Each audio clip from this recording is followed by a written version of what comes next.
What's up, guys? It's the Nightwing at Way of Life Esports coming at you guys with another League of Legends video here today, talking about the LEC 2020 Summer Split Week 7 thoughts and opinions. So this week was pretty interesting if you watch the LEC.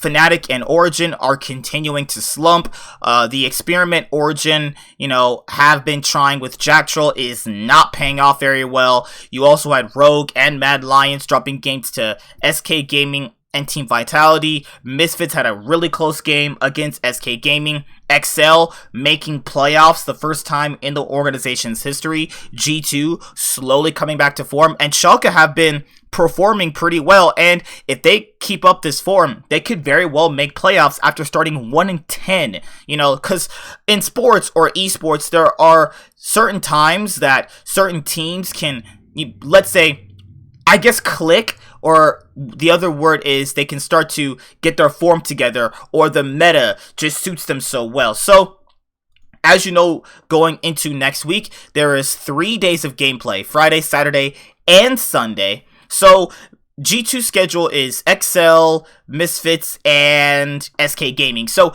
they could very well go 3-0 next week. And the team I'm mostly concerned about right now is Fnatic and Origin, because, more Fnatic, because if Fnatic continue to have this slump, I guess you could say they're in, they could very well not make playoffs. And that would be really, really crazy, considering the fact that they've had, considering for Fnatic, they've always pretty much had really good splits overall, where they're either fighting for first or second. And then you had, this split, which is pretty much an anomaly, where they could very well, in the first time in the organization history, not make playoffs. That would actually be pretty insane. With the form that Schalke has been putting up recently, they actually have a tough schedule, because Schalke has to face the team that beat Mad Lions and Vitality. Then they also have to face Fnatic, and then they also have to face Mad Lions. So Schalke, if they want to have a shot at making playoffs, they're going to have to go through, I guess you could say, teams that took games off each other, and then you also have to face Mad Lions at the end of your week. So Schalke, if they want to complete the miracle run to playoffs, they're going to have to really, really play on their A game. Now, looking at Origin take on Rogue, SK Gaming, and XL.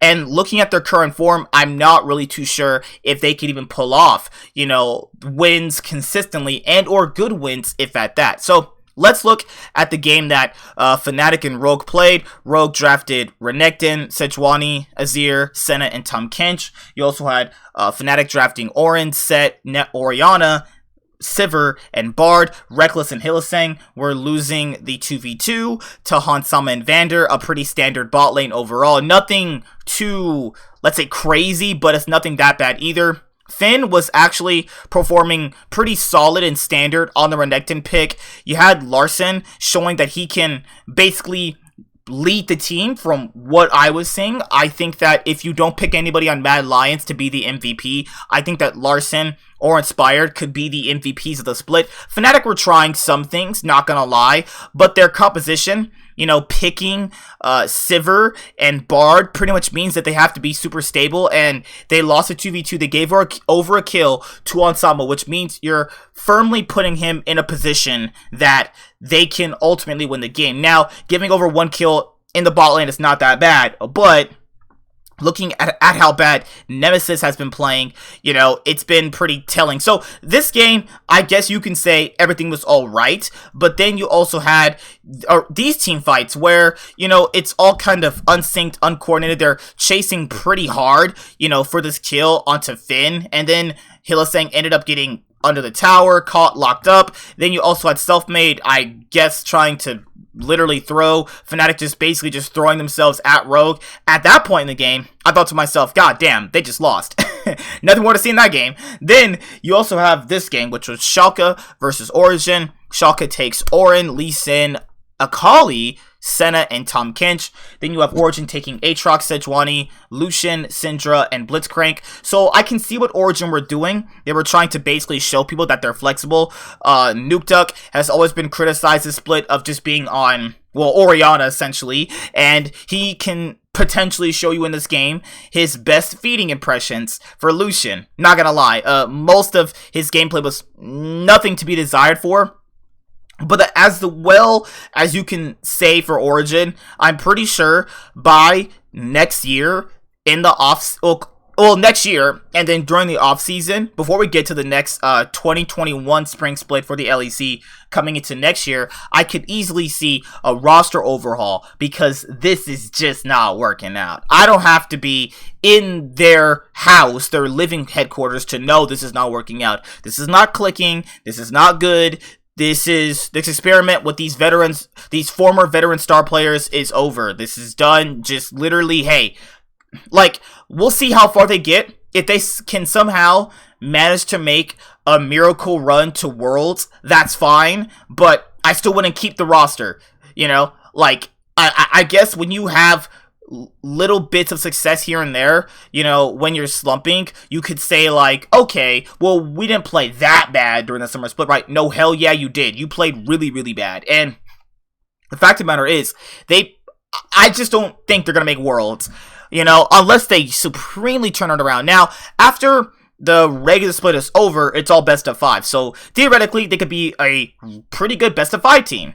You know, that is without saying. They could be a great best of 5 team. But right now, I am very firmly noticing they're going to change. You know, like, this roster needs an overhaul. Next year, I expect new players to be on this roster.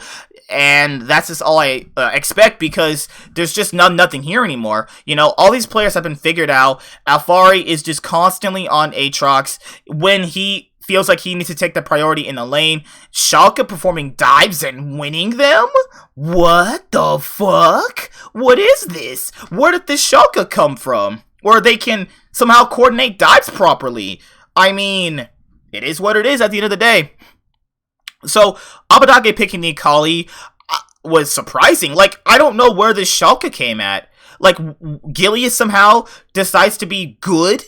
I guess he's a god amongst men, because this man was over here stealing Barons and shit, you know? So, I think a player like Gilius does perform better against a player like Xerxes, because Xerxes is just a forgiving jungler. He doesn't really, like, Xerxes doesn't do it. Like, Xerxes is basically Xmithie, except a tiny bit better. So if I can put it into layman's terms for people who don't even watch the LEC, that's kind of who he is. And like, that's not good. You know, like, the LEC thrives off aggression. Like, if you're not the aggressive player, then you lose. Now, Origin did get that double kill in the top lane against Abadage and Otawamne, but with Gilius stealing this Baron, that definitely sucked. Now, this was a game where I think that even if Origin got the Baron, I still don't think they would win, actually.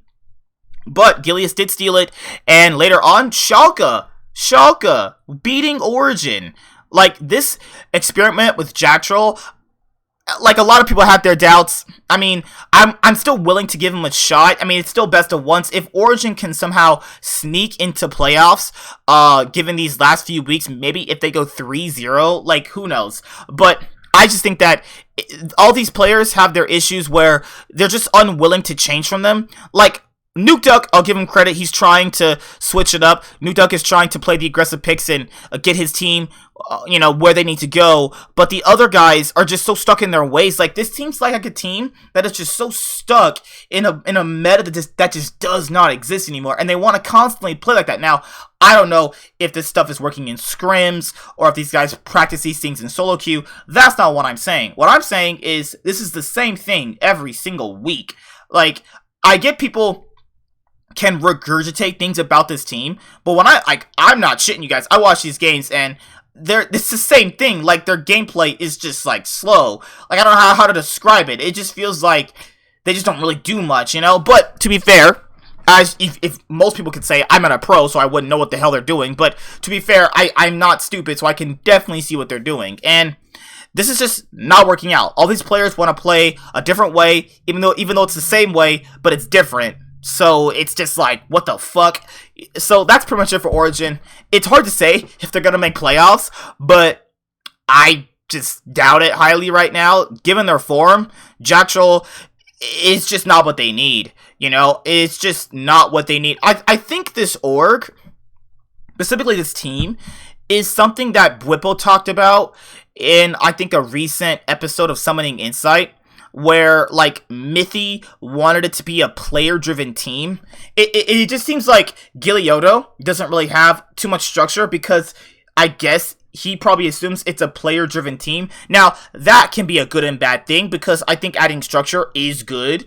But if it's a player-driven team, we can see the issues of why Origin and Fnatic might be having these problems. I'm not saying they have these issues or this is their philosophy, but that's just what I'm seeing. And so it's in a recent Summoning Inside episode with Bwipo where Bwipo said Mithy wanted to be more of a player-oriented team. Now, you gotta factor in there's no structure to that. You know, there's like very little bit the coach can have in terms of the impact of your performance. But what I will say is that does lead to more, I guess, better decisions around the map, essentially. It's hard to explain right now. But G2 played up against Fnatic. El Clasico, G2 picks Camille, Volibear, LeBlanc, Caitlyn, and Morgana. Fnatic pick Gangplank, Lee Sin, Corki, Jhin, and Pyke. So this game, you had Selfmade. I shit you not. Look at what this guy just did. Look at what this guy just did. So they're attempting this gank in the bot lane. Jankos gets like, he's like, ah, fuck, Selfmade's here. He somehow survives. Selfmade flashes under turret, gets hit, takes 2 tower shots, gets locked up, and dies. So it's like, oh my god, he almost died. And then you also had G2's bot lane overtaking Fnatic's in the 2v2 because of the priority that Caitlyn and Morgana have. But do not let this game fool you. Fnatic's bot lane played pretty well. Halisang was doing really well in the level 1s against the G2 bot lane, but with the added pressure or anti-pressure that Selfmade added with his dive onto Jankos, then it didn't work out. Like, if he didn't kill him, that's fine. You just take that because you know he has to recall. He's not going to be in the jungle. You can steal his camps. Those are things that he knows that he can do. Like, if you chunk someone, here's the tip for all you younger players out there. And this is what people do, like, when they get kill hungry. Okay, so look at what he's doing right here. So when you're about to kill this person right here, right there, you just stop. You do not flash. You know why you don't flash? Because you cannot kill him in that position. If you're a jungler, and I can teach this to you, and you please listen to me. You are not going to be able to do anything. You cannot kill him. Flashing doesn't do anything. He probably thought he could flash Q. I'm pretty sure the minion like cock block it or some shit, right?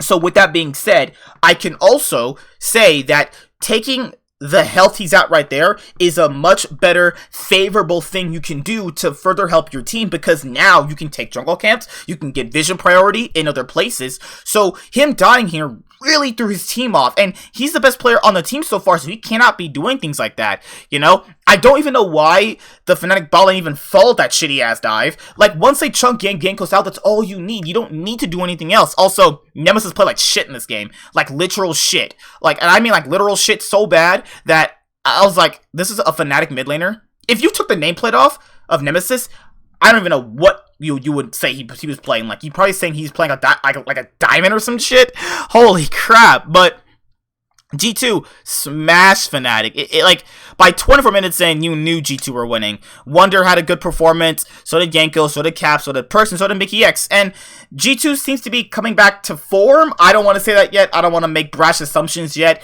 Fnatic have also been in a slump for the whole split, so we'll see how it goes. Also, with G2 beating Fnatic, G2 is 7-0 against Fnatic this year. That's insane, and that's supposed to be their biggest rival and competition in the region. That's insane. So, I think Reckless played fine, you know, these past couple weeks. Selfmade and Reckless are the best players, but with Selfmade launching himself like that, it's just not going to work. Nemesis surprisingly lived right here in this dive, and I was like, okay, he somehow lived, and it's just something that you're gonna have to see in League of Legends nowadays, is randomly people with like 1 HP living. So that's pretty much it. Yeah, G2 just smashed in this game. Caps had a pretty great performance, you know, against Nemesis, and if G2 can have a slump as bad as they did and look like this, that is actually insane for how high the skill ceiling of their team actually is. So that's pretty much it. I'll see you guys later. Like, comment, subscribe, most of all enjoy. I'm the Nightwing, and Way of Life Esports is signing out, guys. Peace. Stay safe. Hey guys, be sure to like and subscribe to the channel for more stuff. Yeah, thank you.